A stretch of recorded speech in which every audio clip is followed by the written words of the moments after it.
What's going on, Babylonians? It's me, Songs of Raisin, here today. I'm going to be bringing you probably the best farming location or method when it comes to Diablo 4's beta. Now, before I do stray any further, this method is, while it is pretty simple and pretty easy, it will require a little bit of a build put together to be able to get the maximum amount of rewards, and that's the reason why. Is because you will be fighting a recurring boss, and you will need to be able to beat this boss in less than a minute. So it definitely pays to be able to have a decent DPS build put together for this kind of guide. But if you've managed to get that all out of the way, let's get right into the steps. If you are enjoying the content and you want to see more from Diablo 4 from ourselves, make sure that you do drop a like and subscribe. With all that said and done, let's get right into it. So what we're going to do is actually going to show you the true method to be able to sort this, and what you need to be able to do is utilize your town portal to be able to go back and forth between the place, and almost every single time, pretty much 95% to 99% of the time, it will automatically refresh and put you in a fresh instance, meaning that you can then start to be able to farm it all over again because it always is in a constant location.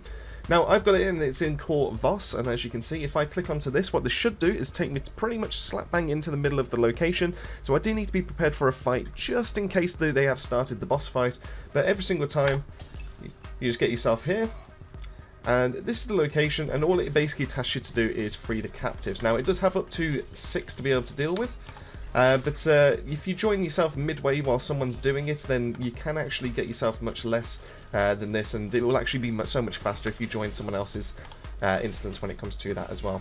Now, you just basically, when the whole event around this whole thing is just basically just clearing out the enemies, moving around, just clearing up the captives, and the captives are pretty much round in a circle, so they'll pretty much look like this, and you just basically clear all the enemies out to make it safe for yourself.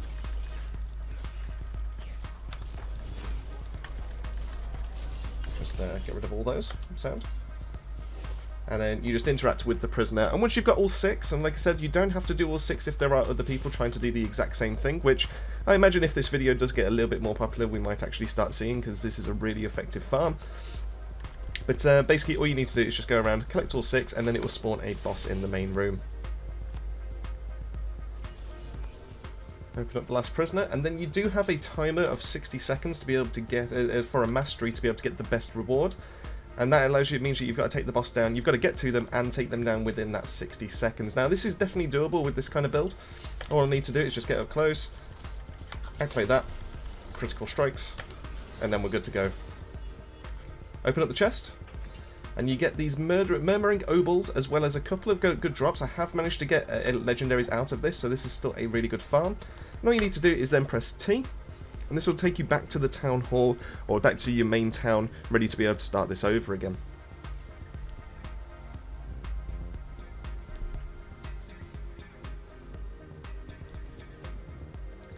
Now, it is literally just as simple as waiting around a couple of seconds and then clicking back into your portal to be able to take you back over there. So I think that's been enough time, so we'll just click that back.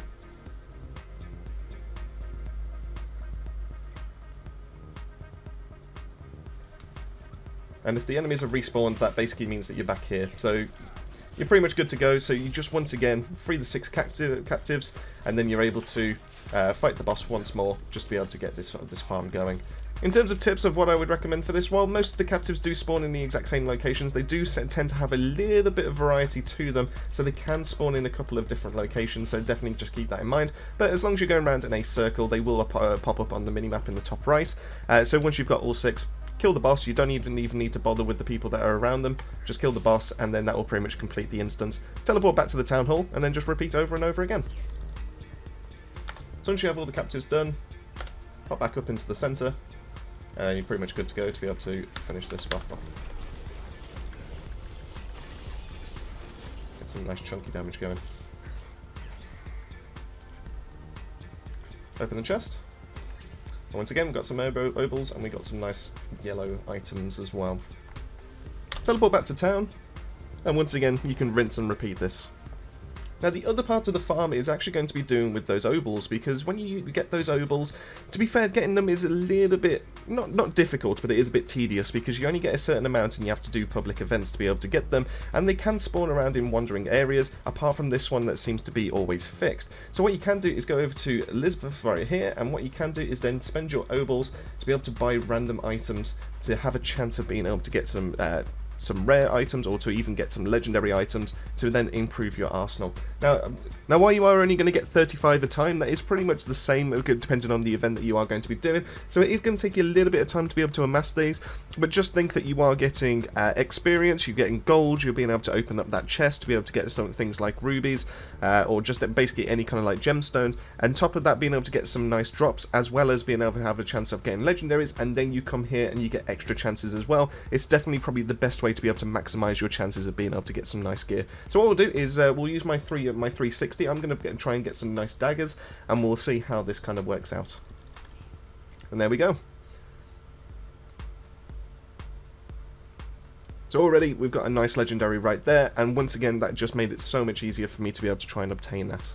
But that is it on the method. That's literally the most efficient way that I've managed to see so far in terms of being able to farm for legendaries or to be able to farm for gear in this game. Let me know in the comment section down below, have you managed to find this location, and let me know what kind of drops you managed to get in the end. Massive thank you for making your way to the end of the video. Massive thank you to Babylonian family as always for their continued support. We will be doing loads more Diablo 4 guides, especially going to be doing builds as well for this beta, and yeah, if that's something that interests you, make sure to like and subscribe. But with all that said and done, keep yourself safe, keep yourselves well, and I'll see you all on our next video.